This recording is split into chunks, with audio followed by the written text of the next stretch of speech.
High, আমি অন্তরা। তো চলো তোমাদের সাথে আজকে হরিদ্বারের একটা মিনি ব্লগ শেয়ার করি। ব্লগগুলো সব জমে রয়েছে, মানে আমি এডিট করার কারণে তোমাদের সাথে শেয়ার করতে পারছি না। যাই হোক, আজকে শেয়ার করি তোমাদের সাথে হরিদ্বারের মিনি ব্লগ একটা। তো আমরা যেহেতু ঋষিকেশে ছিলাম, তো ঋষিকেশ থেকে আমরা গেছিলাম হরিদ্বারে।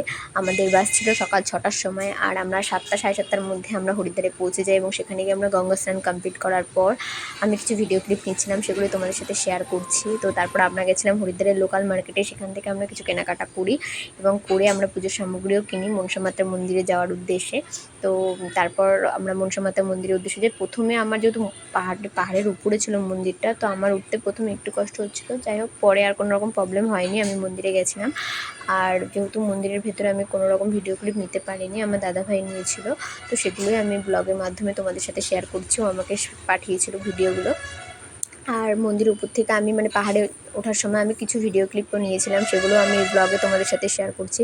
তোমরা যারা মনসা মাতা মন্দিরে গেছো তারা জানো যে মন্দিরটা অনেকটাই উঁচুতে। তারপরে আমরা ওখানে পুজো কমপ্লিট করার পর আমাদের বাস ছিল 12টার সময়। তো আমরা আবার আমাদের রুমের উদ্দেশ্যে রওনা দিই। আমরা ওই 1:30টার দিকে আমরা আমাদের রুমে পৌঁছে গেছি। তো আজকের ব্লগটা এইটুকুই, দেখা হবে আবার নতুন করে ব্লগে।